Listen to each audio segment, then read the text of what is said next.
देखिए क्या लिखा प्रश्न में। आकाश ने एक भूखंड विकास को 20% लाभ पर बेचा। विकास ने उसे 10% लाभ पर विशाल को बेच दिया।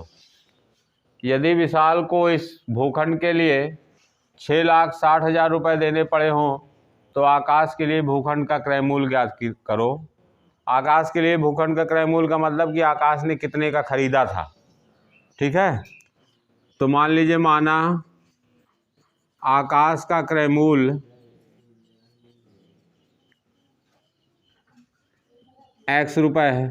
ठीक, जब क्रय मूल्य x रुपये है तो पहली लाइन में आपको क्या दिया है कि 20% लाभ पर बेचा है। 20% लाभ पर विक्रय मूल्य क्या होता है, 100 में लाभ परसेंट जोड़ दोगे कितना हो जाएगा, 120/100। उसके बाद देखिए, फिर ये देखिए अब इसने इतने के रुपए का बेच दिया है और इतने रुपए का बेच दिया है और विकास ने इसको इतने का खरीद लिया है। अब विकास क्या करेगा, इसी पैसे को या इसी पैसे पर 10% लाभ पर इनको बेच दिया है तीसरे आदमी को। तो 10% लाभ का मतलब इसी पैसे पे 10% लाभ का मतलब 110/100 पर बेचा है। अब ये टोटल विक्रय मूल्य, तीसरे आदमी का विक्रय मूल्य आपका कितना है, 6,60,000 रुपये। 6,60,000 रुपये। जहाँ जो कैंसिल होता है कैंसिल कर दीजिए। 0 0 हो गया, 0 0 हो गया। 11 छक 66 के बाद 4 0, फिर 12 से काट दोगे, 12 पंचे 60, 3 0 लगा दो। 10 दहम्मा 100, 100 का वहाँ गुणा करोगे, x बराबर हो जाएगा 5,000 के बाद 2 0 का मतलब ये है कि आकाश का क्रय मूल्य कितना था, 5 लाख। समझ में आ गई बात। तमाम तरीके होते हैं इन प्रश्नों को करने के लिए। अगर आप इसको दूसरे तरीके से देखें तो देखिए, अगर 20% और 10%, 20% और 10%, एक बार 20% लाभ पर बेचा है, दूसरी बार उसने 10% लाभ पर बेचा है।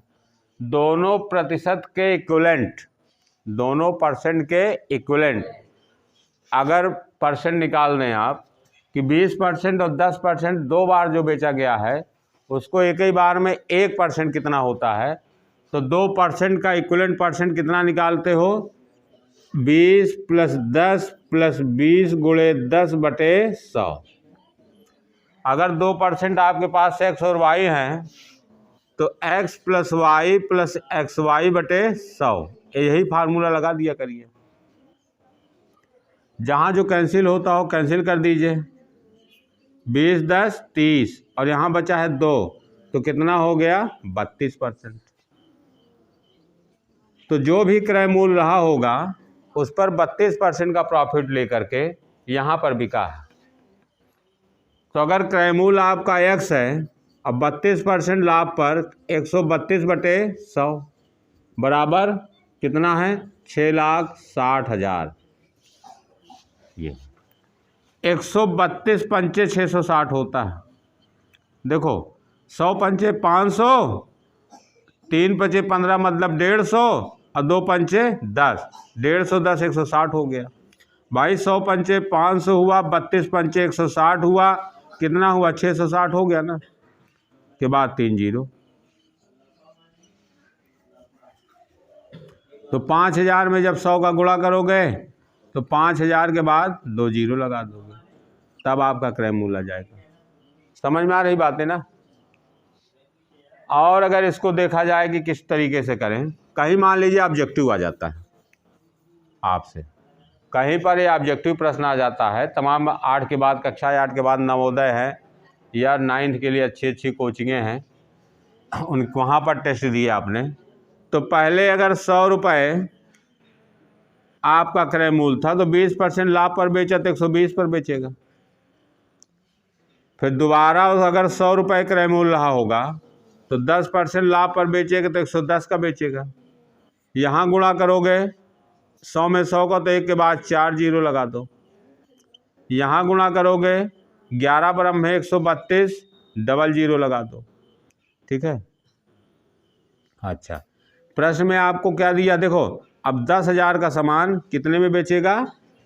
13,200 का, 13,200 का, लेकिन बेच कितने का रहा है? 6,60,000 का। कितने गुना दिया है? वही देखो 132 पंचे 660 होता है, और एक जीरो और है, 2 जीरो तो इसी का है। 132 पंचे 660 और एक जीरो और है, 50 गुना। तो 50 का गुणा यहाँ कर दोगे, 5 एकम 5, 4 और 1 5 जीरो, 3 4 5, ये आ जाएगा आपका क्रय मूल्य। समझ में आई बातें? 5 लाख रुपये हो गया। देख लीजिए, इसको नोट कर लीजिए।